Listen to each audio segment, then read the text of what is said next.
잘 쉬셨습니까? 네. 어제도 그렇지만 여러분들 쉬고 나면 총기가 살아요. 첫 시간에 다들 막 죽어있더니 딱 쉬고 나면은 전 이유가 뭘까 생각해봤어요. 원래 아줌마들 수다 떨려고 살아나는 그런 느낌이 그냥 뭔가 이 옆 사람에게 내 하고 싶은 얘기를 하면서 이제 에너지가 발산되는 그런 좋은 거죠, 그렇죠? 어쨌든 뭔가 함께 이야기할 수 있는 사람이 있다는 거죠. 제가 오늘 아침에 이제 그 카톡 글을 읽으면서 저의 이제 유학 생활이 이렇게 떠오르더라고요. 제가 이제 작년에 귀국했으니까 이제 한국에 온 지 한 1년밖에 안 됐죠. 제가 7년을 외국에 살고 1년을 지금 한국 사니까 전 사실 가끔 여기 있는 게 꿈 같고 제가 돌아가야 될 것 같고 자다 일어나면 나 로마에 있어야 되는데 내가 왜 여기 있지? 이런 생각을 요즘 한 번씩 여기 오늘 그걸 보고 있으니까 그래 내가 지금 독일에 있어야 되는데 내가 지금 울산에서 지금 이런 생각이 들더라고요. 그래서 이게 뭔가 사람이 이렇게 인생에서 그런 한 7년의 시간을 외국에서 한번 살아보는 게 누구나 쉽게 할 수 있는 경험은 아니죠, 그렇죠? 예. 저도 네? 읽어달라고? 네.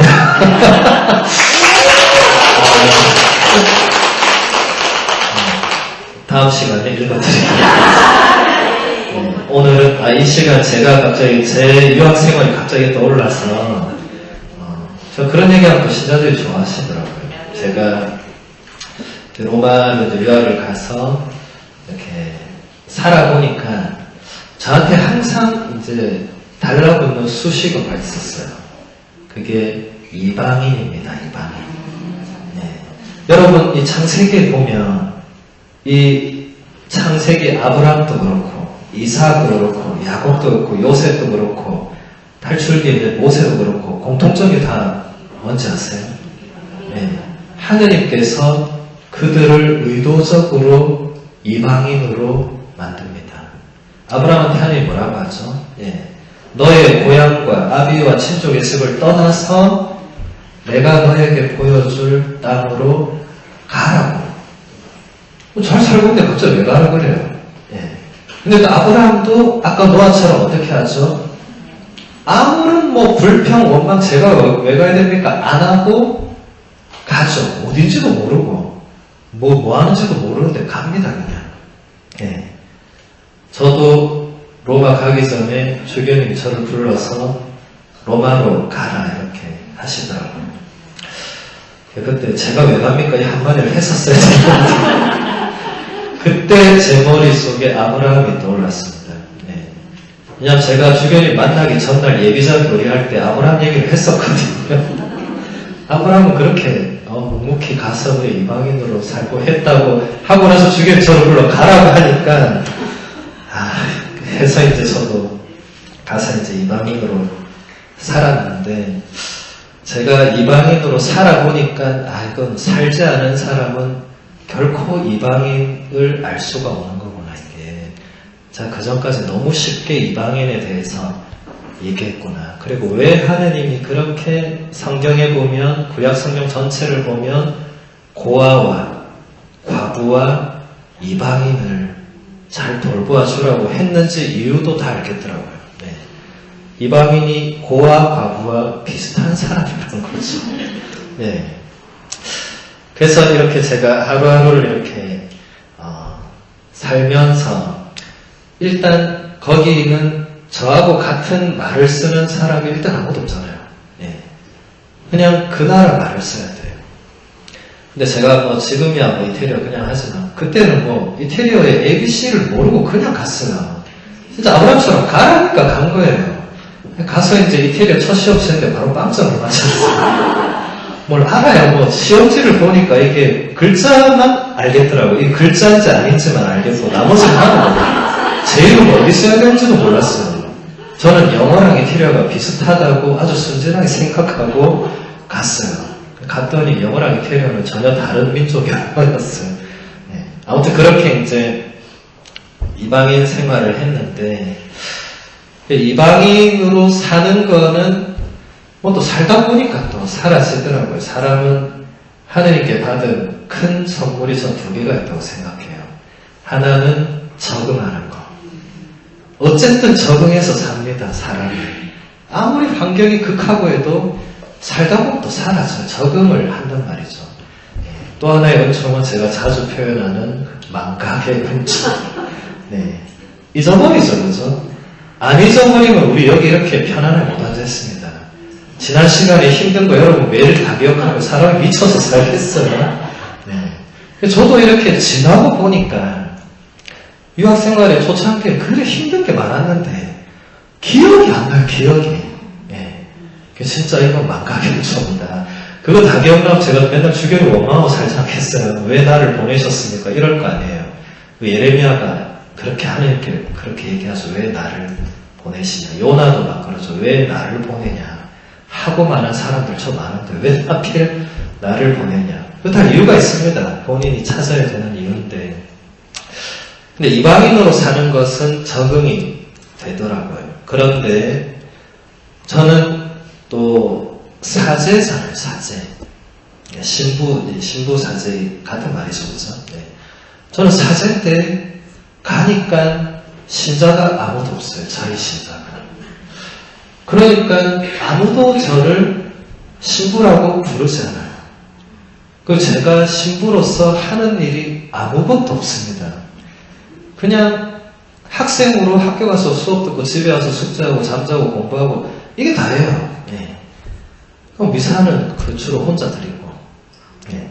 이 기숙사 미사 시간하고 잘 안 맞으니까 미사를 이렇게 드리는데 이제 처음으로 제가 한국에서 항상 이렇게 신자들이 있으니까 제가 주님께서 여러분과 함께 이렇게 했는데 대답을 아무도 안 해요. 그래서 처음에 당황해. 왜 대답 소리가 없어요? 가만 생각해보니까 대답할 사람이 있어야 대답을 할까요? 결국 제가 대답해야죠. 또한 사체의 형과 함께 이렇게 미사를 하니까 이게 미사인지 나의 생쇼인지 알 길이 없는 거예요. 네. 왜냐하면 성가도 없죠. 강론도 없죠. 제가 중간에 뭘 빼먹든 말든 아무런 상관도 없죠. 네. 그리고 보는 사람도 없죠. 진짜 혼자 그 하면 쇼하는 것 같아요. 네. 이 원맨 쇼구나. 네. 그렇게 미사를 계속 드리니까 이게 미사인지 해야 되는지 말아야 되는지 그래도 해야 될 것 같아서 하긴 하는데 왜 해야 되는지 맨날 이런 생각을 하는 거예요. 네. 신부로 사는 게 아무것도 없고 유일하게 미사 하나밖에 없어서 그거라도 붙들고 살아야지 이러면서 미사 드리는 거예요. 아무도 없는데도. 네. 그러니까 점점 이제 삶에 이제 회의가 오기 시작한 그 삶 자체도 재미없는 데다가 이방인으로 사니까 아는 사람도 없는 데다가 미사도 혼자서 원맨쇼를 하고 있으니까 도대체 나는 어디서 나의 위로와 희망을 찾아야 되나. 하나님께 아무리 기도해도 그분은 그럴 때만 항상 침묵해요. 아무런 대답을 안 해요. 주님 제가 어떻게 하면 되겠습니까? 아무 대답을 안 해요. 네. 그래서 어느 날 이제 이 생활을 그만둬야 되겠다 이런 생각이 들더라고요. 누구나 유학 생활하면 그런 생각을 합니다. 왜냐하면 그만두지 않으면 본인의 사제로서의 삶도 위기가 와요. 내가 이러다 신부도 안 하겠다 이 생각이 들어요. 신부로 안 살면 신부로 안 살아도 이게 별 문제 없다는 걸 느끼거든요. 제가 거기서 7년을 신부로 안 살았는데 뭐 아무 일이 없었잖아요. 굳이 내가 신부로 안 살아도 되네 이런 생각이 듭니다. 위험해지죠. 그러니까 이제 들어가야 되겠다 이렇게 생각을 했어요. 안 들어가면 내어서 무슨 일이 일어날지 모르겠다. 이거 뭐 아브람처럼 뭐 좋은 일이 일어나는 것도 아니고 맨날 뭐 살고 똑같고 막 이러니까. 근데 그때 이제 프란치스코 교황님이 바뀌신 것도 이제 큰 전환점이 되었고, 그러던 어느 날 이제 미사를 이제 또 혼자 이렇게 드리는데, 예전에는 미사를 혼자 드리는데 그냥 항상 혼자라는 느낌만 있었거든요. 근데 그날은 미사를 드리는데 누가 같이 있는 느낌이 계속 드는 거예요. 뭔가 계속 귀신이 왔나 막 이 생각. 뭔가 내가 요즘 이제 기운이 빠졌으니까 뭔가 영적인 존재들이 막 둘러보니 아무도 없어요. 네. 근데 계속 계속 뭔가 누가 같이 있는 느낌이 드는 거예요. 네. 그리고 이제 미사 중에 이 상체 축성하는 부분이 하여튼 어떤 부분에서 어떤 그런 강한 뭔가 음성 같은 게 이렇게 딱 오더라고요. 네. 내가 너와 함께 있다 이렇게 딱 오더라고요. 그래서 처음에 또 누구 귀신이 막 이렇게 돌아보다가 그때 문득 딱 깨달았어요. 미사는 언제나 예수님이 주인이시죠, 그죠? 네. 모든 성사의 주인은 예수 그리스도입니다. 신부들이 아니에요. 신부는 예수 그리스도의 그 인격 안에서 그 대리 역할로 하는 거지 예수님이 하는 겁니다. 근데 제가 그것을 이론으로는 완벽하게 알고 있었어요. 근데 막상 가서 혼자 미사하니까 그런 생각을 전혀 안 하고 있었던 거예요. 근데 그게 한 3년쯤 되는 어느 날이었던 것 같아요. 그때 그렇게 이게 오더라고요, 이렇게. 예. 또렷한 음성은 아니었지만, 그 저의 내면과 그 모든 분위기에서, 지금 생각해보세요. 요 경당 여러분 아무도 없이 저 혼자 미사하다 생각해보세요. 예. 여러분 같으면 혼자 있다 생각 안 들겠어요. 아무도 대답도 안 하고, 사람도 없고. 예. 근데 그때는 이 강력한 이게 오더라고요. 내가 너와 함께 있다.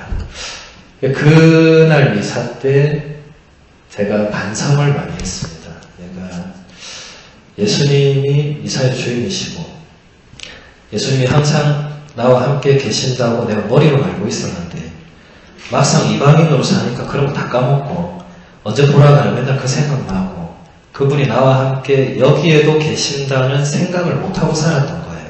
네. 근데 그 미사 이후로는 완전히 달라졌죠.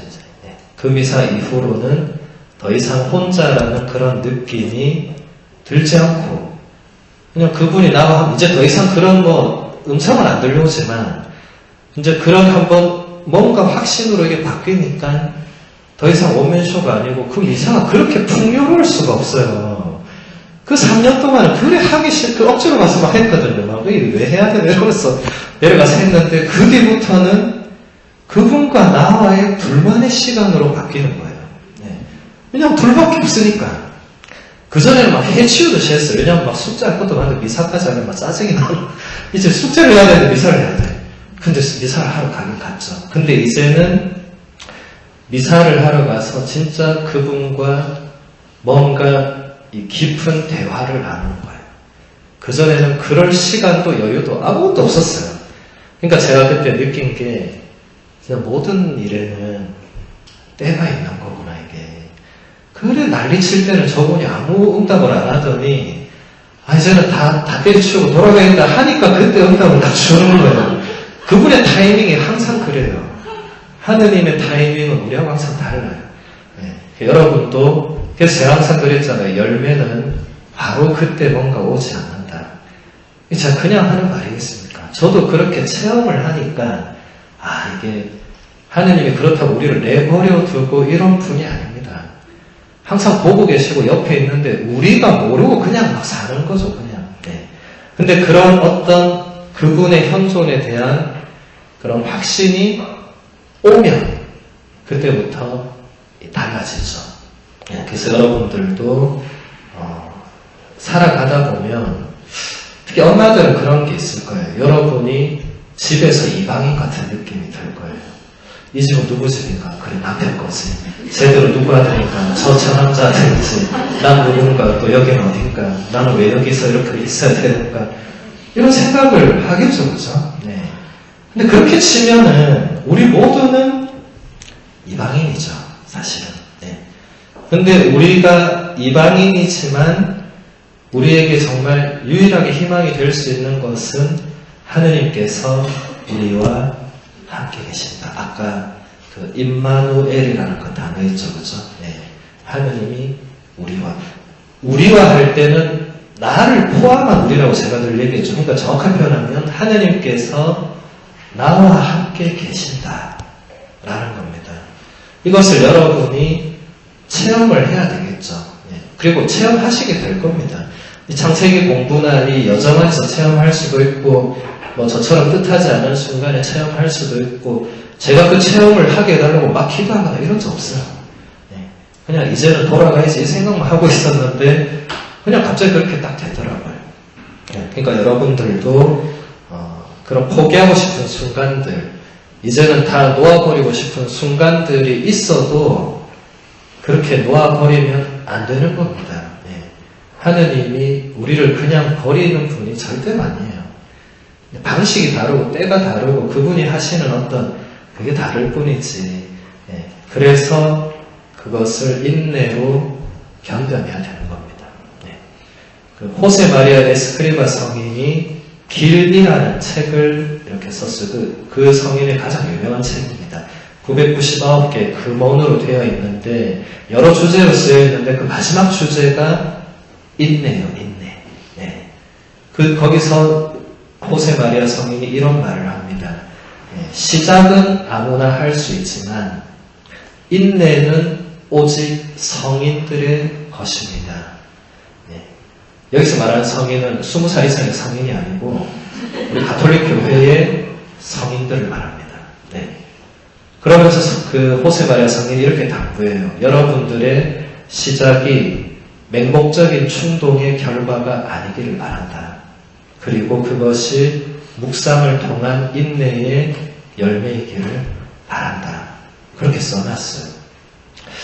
근데 정말 아빌라 베데르사 성녀도 우리에게 그런 시편을 남겼죠. 그죠? 너는 아무 것에도 두려워하지 말고 그 무엇에도 흔들리지 마라. 왜냐하면 하느님께서 이제 하느님이 뭐라고 하죠? 모든 것은 다 지나가지만 하느님만은 변하지 않으시기 때문에 너는 인내함으로써 모든 것을 얻는다. 혹은 다른 번역으로 하면 모든 것을 이긴다. 하느님은 그다음 가사가 어쩌 되지? 하느님은 불변하시기 때문에 우리는 하느님만으로 충분하다. 하느님만으로 족하다. 그런 시편을 우리에게 이제 그 노래도 있죠, 그죠?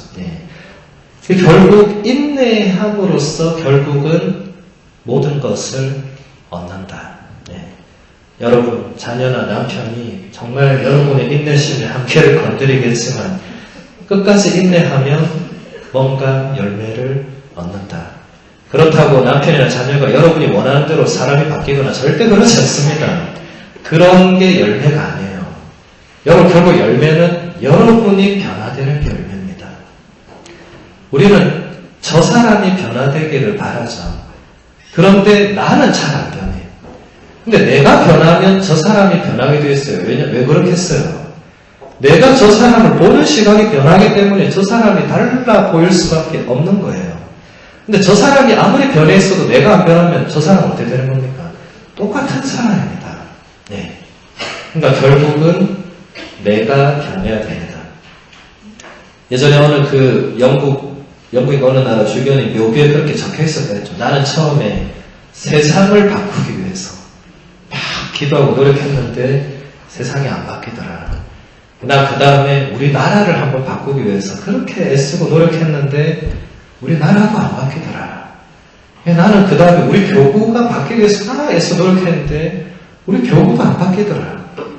그 다음에 나는 우리 이 사제단 공동체 바꾸려고 했는데 그들도 안 바뀌더라.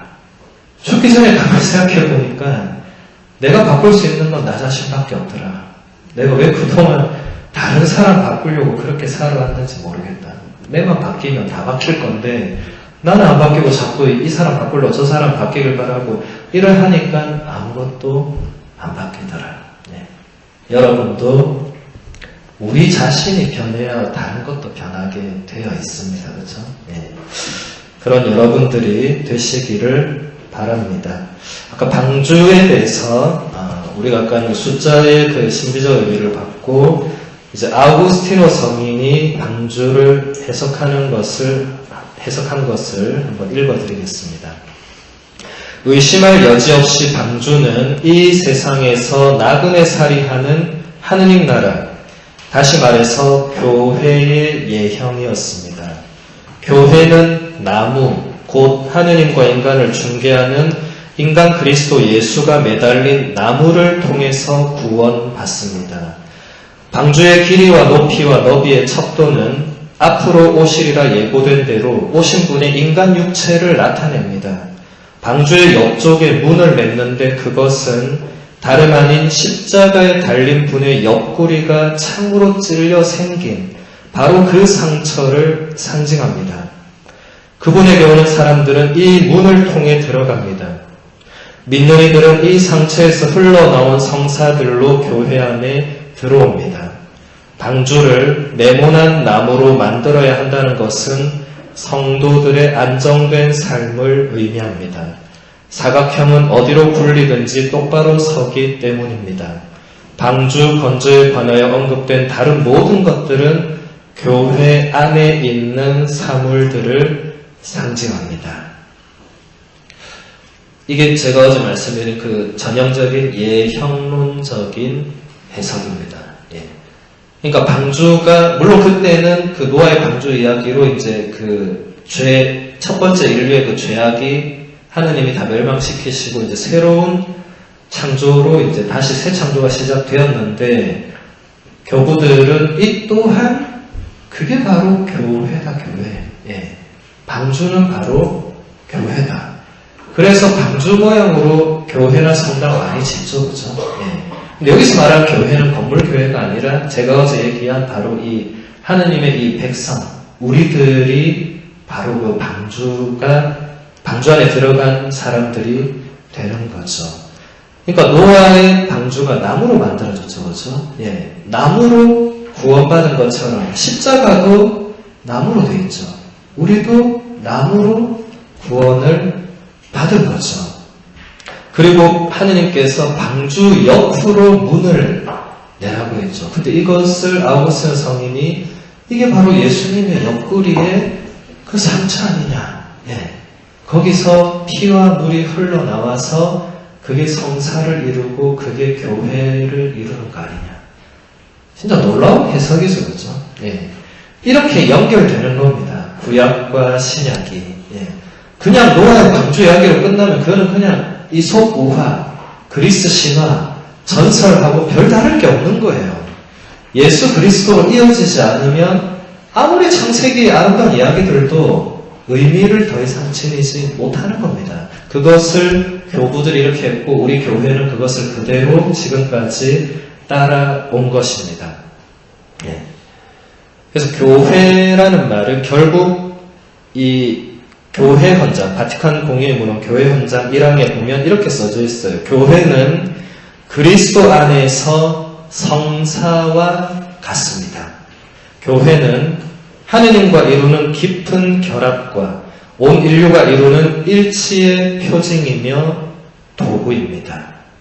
이렇게 써져 있어요. 조금 무슨 말인지 좀 어렵죠, 그렇죠? 예.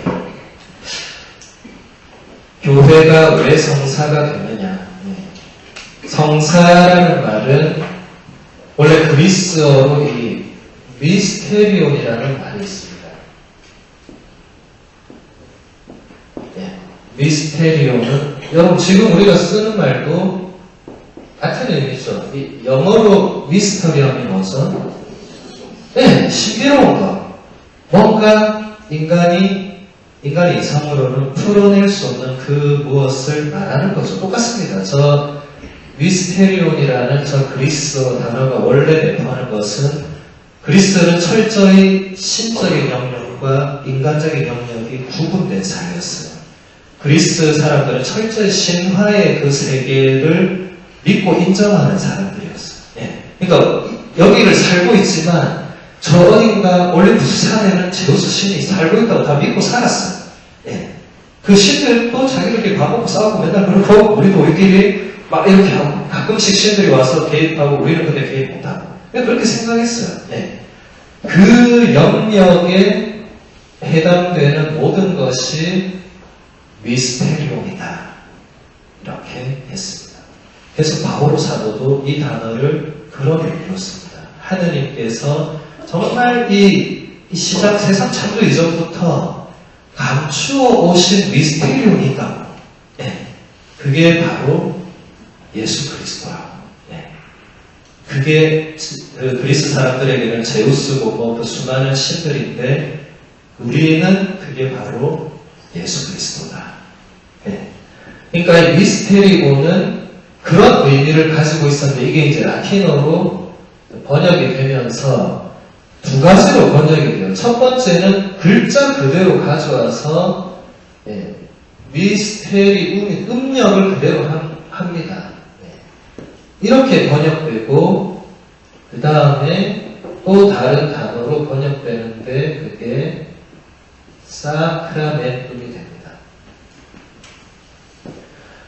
첫 번째 미스테리움은 거의 같은 의미로서 인간이 풀어낼 수 없는 그 하느님의 심오한 그 계획, 하느님의 뜻, 하느님 존재 자체에 관련된 것, 이 모든 것이 미스테리움이다. 이렇게 됐어요. 그런데 이 두 번째가 사크라멘툼이 바로 이 미스테리움한 모든 것을 드러내 보여주는, 아까 뭐라고 했죠? 그 표징, 도구, 그런 게 된다. 그래서 성사, 교회는 성사가 된다. 자, 이게 둘 다 이제 근데 점점 이렇게 되면서 이게 성사라는 표현이 되고 이것은 신비로 계속 남아있게 됩니다. 지금까지도 이렇게 씁니다. 위에는 신비고 밑에는 성사입니다.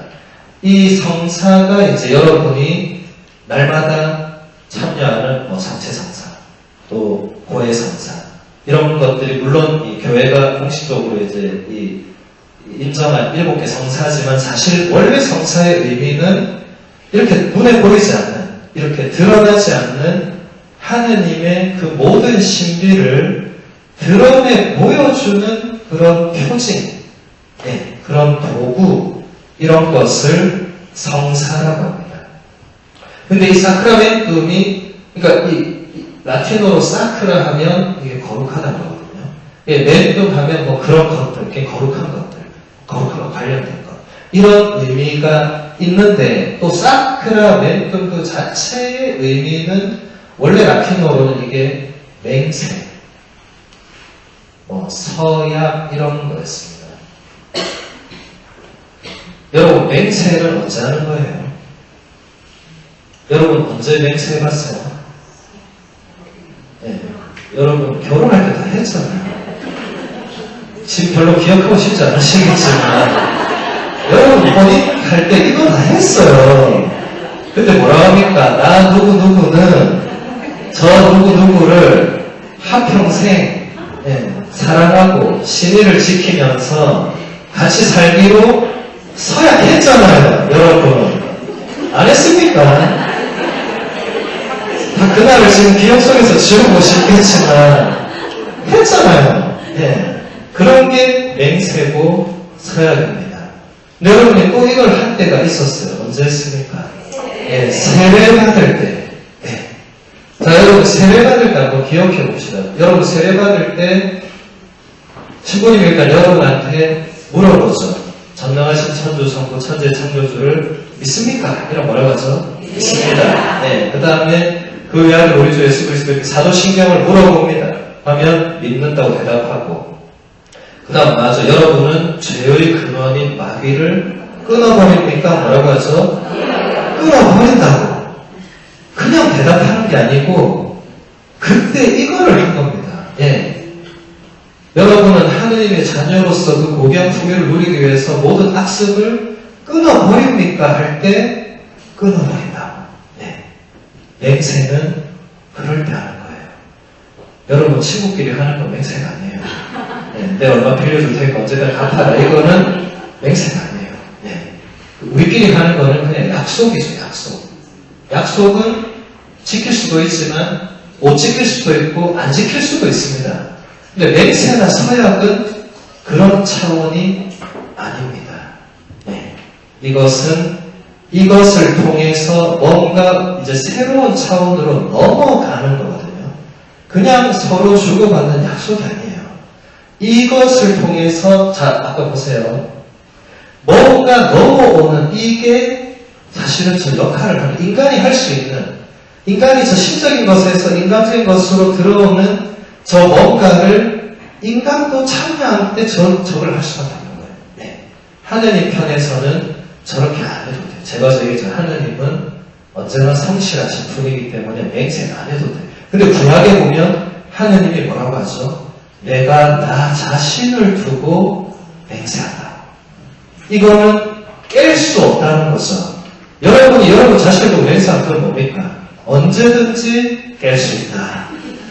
내가 내일 꼭 이스라엘 가서 근데 아침에 놀 때, 씨발, 도저히 제가 몸을 야, 너도 그냥 아침에 대충 먹고 가라. 도저히 못 일어난다. 이거는 맹세가 아니라는 겁니다. 네. 근데 하느님은 자신을, 근데 그건 이제 하느님이 이제 우리에게 그걸 보여주기 위한 표현이고, 하느님은 맹세가 필요 없는 분이죠.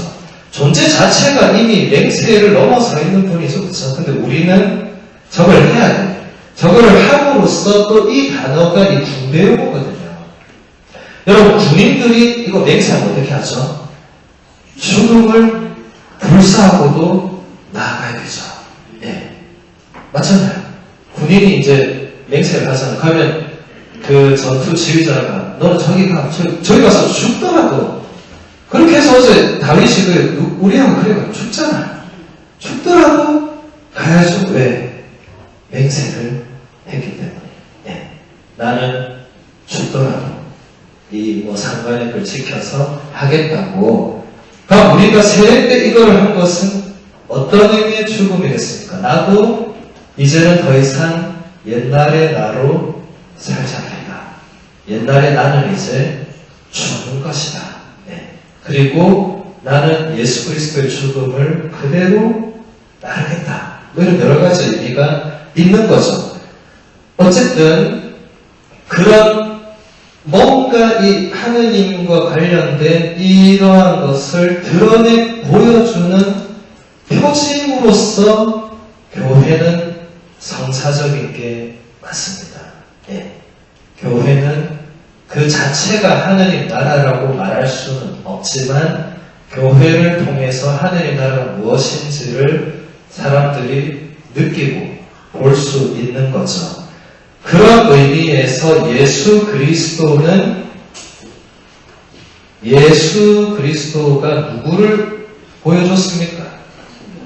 하느님이 어떤 분이신지를 드러내 보여줬죠. 그죠? 그럼 예수님도 어떻게 되는 거죠? 성사적인 거죠. 그죠? 그래서 예수님을 두고 우리는 원성사다. 근본 성사다. 이런 말을 씁니다. 왜냐하면 예수님이 하느님은 아닌데, 예수님을 보니까 사람들이, 하느님이 저런 분이구나. 이게 성사인 겁니다, 이게. 예. 그러니까 여러분 여기서 눈여겨봐야 될 게, 사람도 성사적인 역할을 할 수 있습니다. 사람이 성사 자체는 아니죠.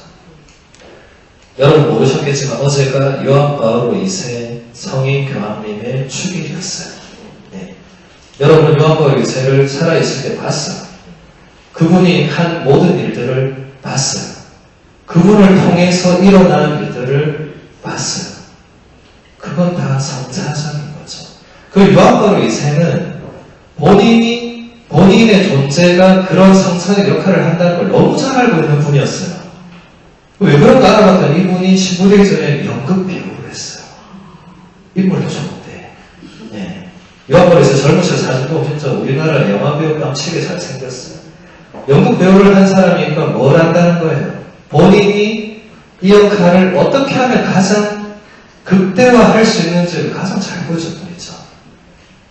요한 바오로 2세는 그리고 어떻게 보면 이제 인류 역사상 교황님 최초로 카메라 앞에서 뭘 해야 되는지 아는 사람이었어요. 그전에는 카메라라는 게 없었어요. 교황님들이 카메라 앞에 설 일이 없었어요. 근데 이분은 딱 서면은 카메라 수백 대가 모니를 해주는 거예요. 그럼 거기서 말 한마디, 동작 하나, 눈빛 하나가 전 세계 사람들에게 뭔가를 보여주는 표징이 되죠. 사인이 되죠. 그죠? 이 사인은 라틴어 시듐에서 왔습니다. 예, 그게 교황님이 가장 잘 보여준 분이죠. 자, 예를 들어 요한바리스 교황님이 외국 땅에 딱 가서 제일 먼저 항상 뭘 했습니까? 땅에 엎드려서 입을 맞춥니다. 여러분 그 동작 보고 왜 저런 더러운 행동을 하나 이렇게 생각한 사람이 간혹 있을 수도 있겠지만 대부분 사람들 그걸 보고 무슨 생각을 하죠? 하느님께서 이 땅을 축복해 주시는구나 이렇게 생각하는 거죠. 네.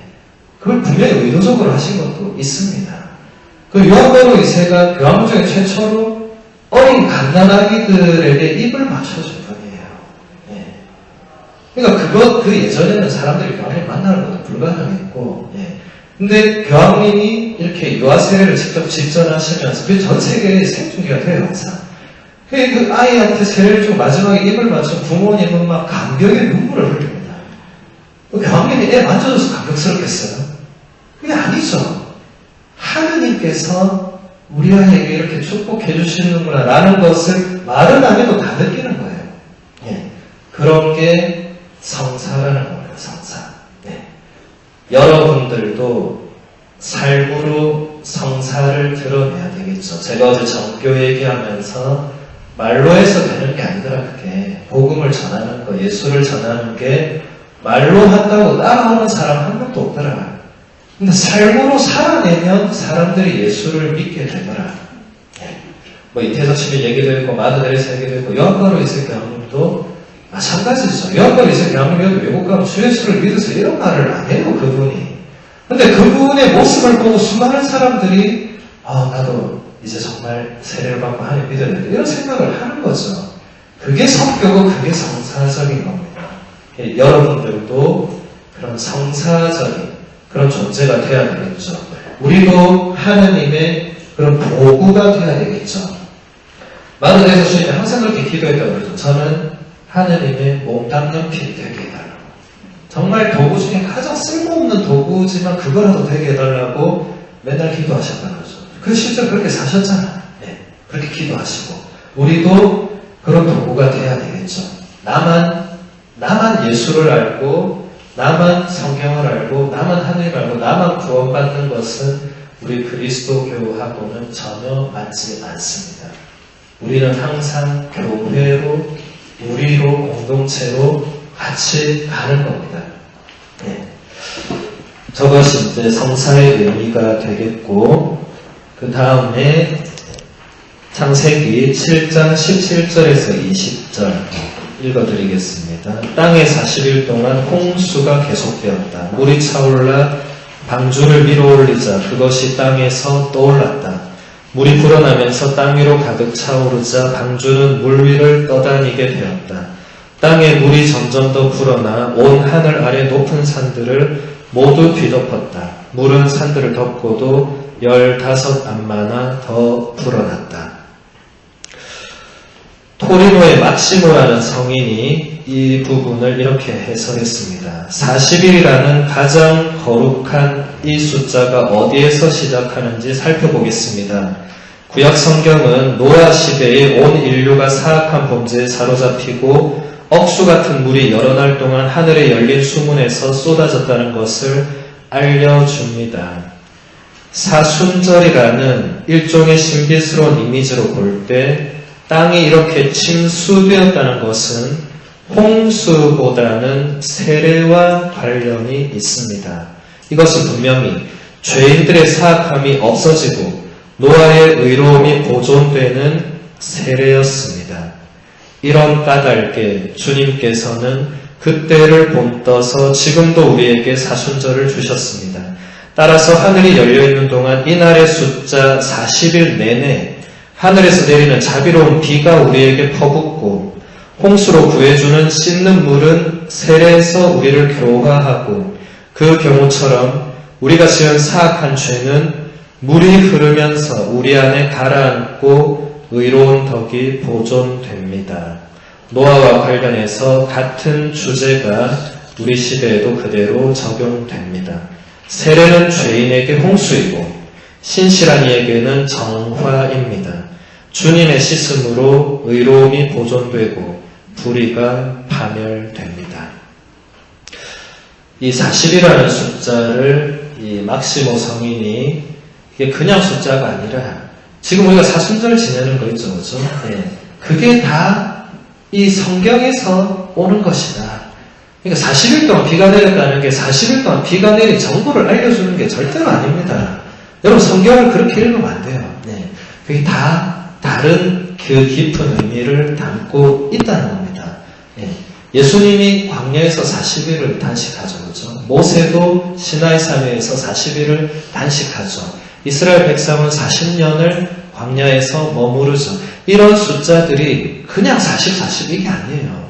다 연결된다는 겁니다. 그게. 예. 그게 다 연결되는 뭔가 하느님이 우리에게 보여주고자 하시는 그런 구원의 어떤 그 뭔가가 있고 우리는 그것을 이제 찾아내야 되는 거죠. 그리고 여기서 이제 막시모 성인이 홍수는 그냥 또 홍수가 아니다 이게. 예. 홍수는 바로 세례를 보여주는 것이다. 예. 그러면서 또 의미도 설명을 합니다. 베드로 사도가 우리에게 남겨준 편지 베드로 1서 3장 20절에서 21절을 한번 읽어드리겠습니다. 옛날에 노아가 방주를 만들 때 하느님께서는 참고 기다리셨지만 그들은 끝내 순종하지 않았습니다. 몇몇 사람 곧 8명만 방주에 들어가 물로 구원을 받았습니다. 이제는 그것이 가리키는 본형인 세례가 여러분을 구원합니다. 세례는 몸의 때를 씻어내는 일이 아니라 예수 그리스도의 부활에 힘입어서 하느님께 바른 양심을 청하는 일입니다. 여러분 여기서 놀라운 사실을 볼 수 있습니다. 제가 어제 설명한 그 예형론이 교부들만 썼던 게 아니고 이미 베드로 성인도 썼잖아요. 전혀 나오잖아요. 이 노아의 홍수 사건이 가리키는 것은 세례였다. 세례. 그게 원형이었고 예형이었고 본형은 세례다. 세례. 이미 베드로 사도가 이렇게 써놓은 거예요. 바오로 사도 서간 읽어보면 이런 게 훨씬 많습니다. 예. 그러니까 교부들이 자기 마음대로 홍수는 세례네 이렇게 한 게 아니란 걸 제가 보여주기 위해서 지금 베드로 서간을 잠깐 인용한 겁니다. 베드로서는 성경이잖아요. 마음대로 하는 게 아니란 거죠. 교부들도 마찬가지죠. 교부들이 성경을 해석할 때 그냥 본인이 그날따라 다 눈 감고 홍수는 세례구나 이게 아니에요. 예. 이미 신약 성경에 나오는 이런 것들을 다 읽고 또 앞에 성인 교부들이 이렇게 어떻게 했는지를 다 보고 이게 교회가 이렇게 가르치는 거구나. 여러분 그래서 교회의 가르침이라는 게 대단히 중요합니다. 자기 마음대로 해석하면 이단이 될 수가 있는 거죠. 네. 밥 먹으라고 네.